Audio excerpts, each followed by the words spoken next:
So these are just for going up onto the slip, are they? Yeah, they're the towing cables that we're going to winch it up with 200-ton winches with 2 parts of wire in, so it'll give us 400 tonne of pulling capacity. Yeah. We only need 300 tonne of pulling capacity to roll it up on airbags. And yeah, they go through a trunnion behind the collision bulkhead, which is about 15 metres back from forward. We'll have a look over there in a minute. Yep.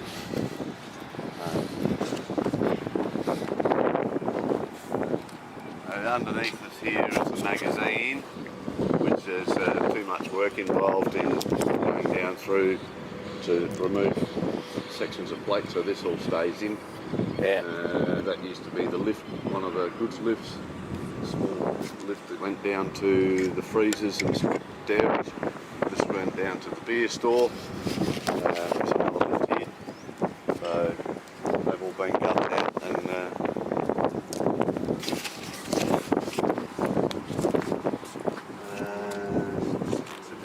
can't really see in there where the light is at the moment. Yeah, it's a bit dark, isn't it? One of the things I thought tow over, we'll salvage them when they go back once we get there. But obviously we've cut the bow down to try and get the distal weight off. But that'd be a fairly easy install. You can run a flag up.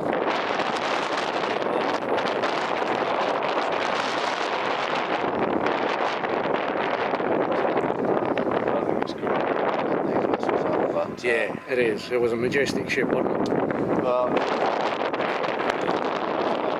years since the last ship ever built up to Whyalla. So yeah, it's a shame that we can't scuttle it and at least use it as a dive rig. Yeah, they don't allow that now, though, do they? Well, it's just the cost. We did Andy Levitt and myself did the Adelaide in Sydney, and then we towed it up to Terry. And if you see the video on Adelaide, which is an FFG, the sea life is amazing. And I think that's a fitting end to, if you prepare them properly, people get the use out of them, they serve as breeding grounds. But doing what we're doing is just a shame. Yes, it is. And it wouldn't be so bad if you could utilise this steel gear, but because of the coatings that are on it, the furnace over in Whyalla, they keep saying on the media that we're going to use it. They're not using it, they're just sending it overseas just as we have to, because they don't have a hard furnace that will contaminate us without.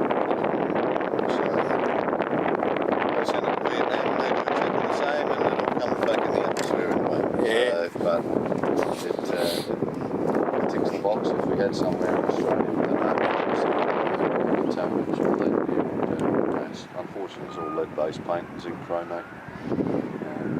Well, it was all around then, wasn't it? Yeah. And that's a great rust inhibitor, the old zinc chromate, but it's no good for you. But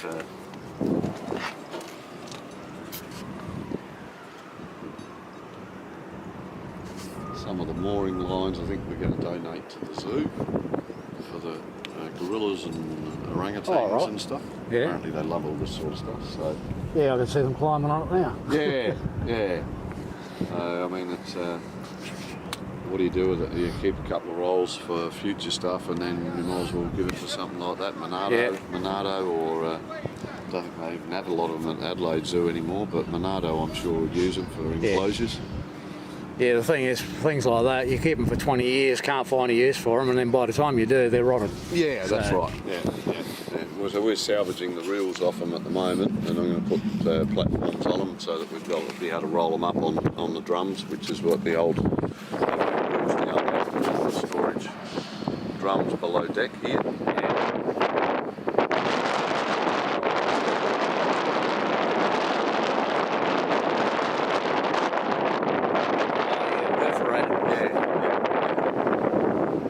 So yeah, we'll mount them and a bit similar to the little ones over there against the wall. What we've done, we've stored with some of the other rope, just put them on a bit of mesh and weld them down so we can utilise them.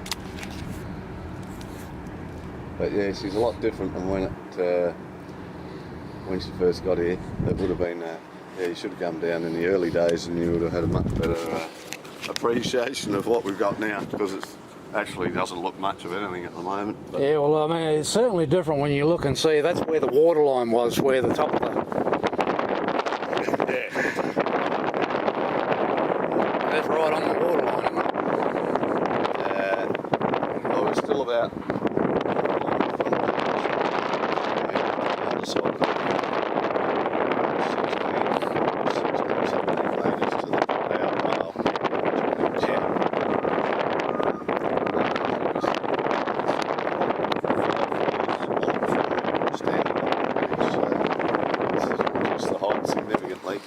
What's happening is, because we pumped all the ballast water out of it, it's getting higher out of the water, which most of this was never ever out of the water before. But yeah, she's certainly a long vessel when you look from this distance back. Yeah, it is. So fingers crossed that we've got our numbers right and it's going to pull up all right, because I don't have a plan. We don't have a plan B if the winches don't pull it up. But the engineers assure us that we've got plenty of capacity. So, yeah, and this is all just gets mechanically sheared up with excavators with shears on them. Oh, right, yeah. So there won't be a lot of cutting. There won't be a lot of people on here when we're over up the slip. It'll be pretty much start at the bow and work your way down. And just get processed into pieces less than a metre. And that all just comes back here, gets stored out at the abattoirs, which I think you're going to go to tomorrow, with Steve? This afternoon. This afternoon. And then we get a ship in and we send like 10,000 tonne at a time. So we use that as our main, even our stuff from Adelaide comes up here now. So the old Royal Adelaide Hospital steel, when we're demolishing that at the moment, that gets transported up here. We bring a ship into Pirrie and then we send out from here. Yeah. Unfortunately, we can't get more off here because when we go to Whyalla, we're going to bring it all the way from Whyalla back to here.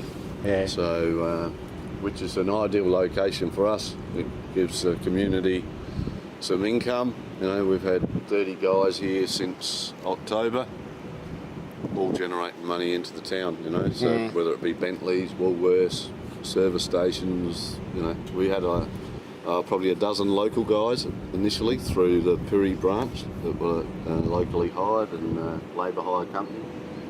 So it's a good opportunity to do stuff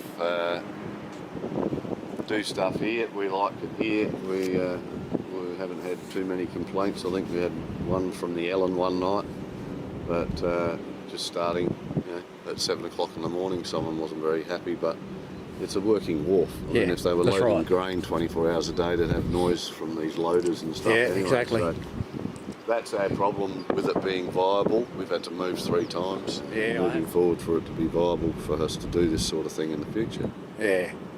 And I think it's great for the town. It's a great area. It's probably one of the better places to be right now, given the current world environment, where we've got a small crew this week, but we have 10 or 15 here normally.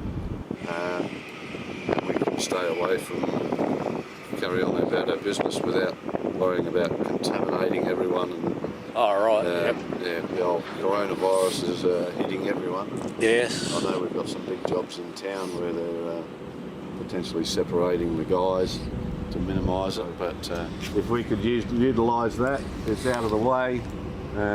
We can prepare it. We can still send the stuff to Pirrie, to the abattoirs and store it. Just using an area that's nothing happening to at the moment. It's just sitting there dormant. Yeah, it's been for a few years.